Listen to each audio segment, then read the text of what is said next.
quand on cherche nos cavités de grotte, on passe régulièrement des petits cours d'eau. Et en fait, dans ces petits cours d'eau, moi je cherche à vue d'abord, si je vois des petits poissons, puisque je travaille particulièrement sur les kilis, donc qui sont des poissons qui, quand vraiment ils sont géants, font 5 cm de long, quoi. Et si je ne les trouve pas, j'essaye un petit peu de fouiller dans les débris de végétation. Il y a des espèces qui sont presque systématiquement cachées dans les feuilles mortes, les débris de végétation, et qu'on peut trouver comme ça en fouillant avec un filet. Donc je fais le terrain avec mon filet et j'essaye de plonger ça dans un petit peu tous les trous d'eau, sachant que les kilis sont des poissons, ce qu'on appelle des poissons de milieu extrême, c'est-à-dire qu'on les trouve dans des petits trous d'eau où pratiquement il n'y a aucun autre poisson en concurrence avec. Ils viennent vraiment pour coloniser des petits milieux et ils se nourrissent souvent même d'insectes. Certaines espèces se nourrissent plus d'insectes tombés dans l'eau que d'invertébrés qui sont dans l'eau, qui vivent dans l'eau elle-même.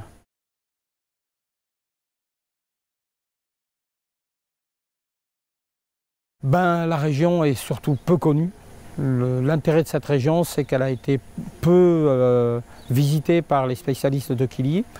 On connaît, grossièrement, il y a une espèce dont on connaît bien la présence ici, qui est une espèce bien colorée de bleu et de rouge. Mais les espèces qui sont un petit peu moins visibles ont été très peu étudiées. Donc mon but, c'était un petit peu d'étudier ces espèces-là, en particulier un genre qui a toujours été peu étudié par les ichtyologues, qui s'appelle le genre Plataplochilus.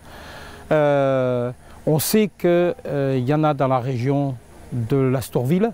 On a une ou deux mentions anciennes de pêche, mais sans précision de l'espèce. Et là, au cours des premiers jours de la mission, ça a été 5 jours de mission, 5 populations nettement différentes, quoi.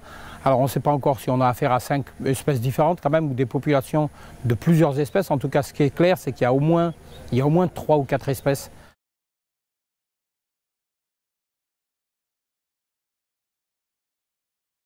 Alors pour le moment, je range encore un peu mon frein parce qu'on n'a pas encore tout vu.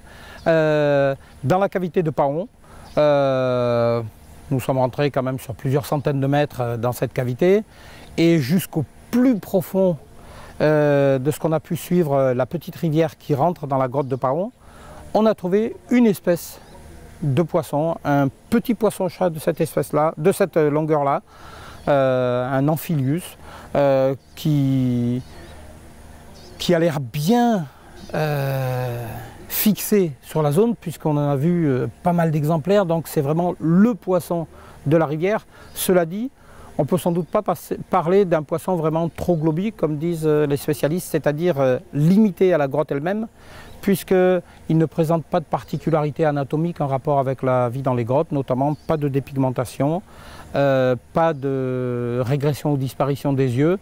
Et la veille, j'en avais pêché un juste en aval d'une grotte, mais à l'air libre. Donc il est probable qu'il y ait une continuité entre les populations qui sont dans les grottes et les populations qui sont autour.